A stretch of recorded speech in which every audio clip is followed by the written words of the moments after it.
Many years ago, when my eldest daughter Katie was 6 years old, I was picking her up from school one day, and one of the mums came running across the yard saying, "Barbara, did you hear what Katie said in school yesterday?" I said, "No." They were doing their SHs, and everybody had to shout out a word beginning with "sh," and Katie, they were all shouting out, and one girl shouted out "show," and the other shouted out "shop," and actually my daughter shouted out "shampoo." And as I was looking at her, I was thinking, what was going through Katie's mind at the time? Katie was struggling in school. She was getting extra help with maths and English, and I knew she'd be there desperately trying to think of a word that would match the clever girl's word.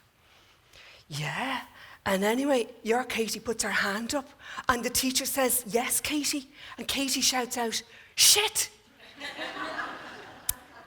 Now, it is funny now, but it wasn't back then. The undertones that she's somewhat stupid were difficult to ignore. And here's the problem. Our education system is causing many of our children to leave school believing that they're less intelligent than they actually are. And the reason I say this is Howard Gardner, in his 1983 book, Frames of Mind, says that there are 7 types of intelligence. Our school system measures just 2. The result, these children leave school, turn into adults, and are walking around believing that they're less intelligent than they actually are. Now, I'd like to talk about somebody who I believe is possibly one of the most intelligent people on the planet today. I'm getting a little air of skepticism, but just hear me out on this one. David Beckham, in September 2014, paid a visit to Chase Lane Primary School. It's where he went as a young boy.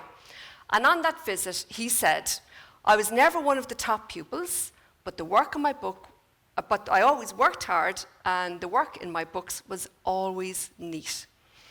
Now, by being neat in his book, he demonstrated 2 of the 7 types of intelligence. The first one being spatial, to judge the spaces between the words, and kinesthetic, which is body control, in this case, controlling the pen to go exactly where he wanted it to go. These 2 types of intelligence are very closely linked to his fantastic footballing skills. Spatial, to bend it like Beckham to that little space in the back of the net, and kinesthetic, to body control to put the ball exactly where he wanted it.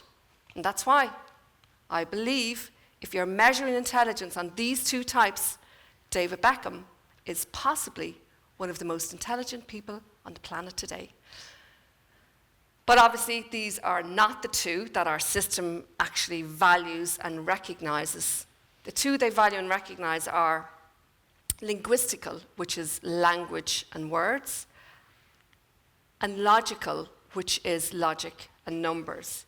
And if these are not your 2 strong points, you end up leaving school believing that you're less intelligent than you actually are.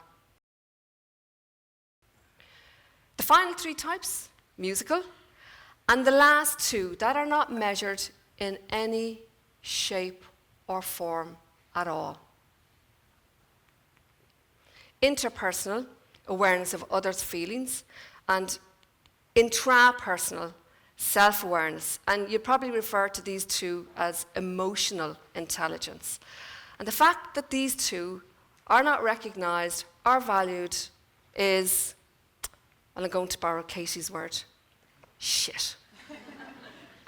Because I'm sure each and every one of you know people who are probably not so strong in the linguistical and logical, but are oozing in other types of intelligence. They work really hard at school, they struggle, are super intelligent in many other ways, like Katie, yet our system causes them to believe that they're less intelligent than they actually are. There's too much focus on the academic side of things.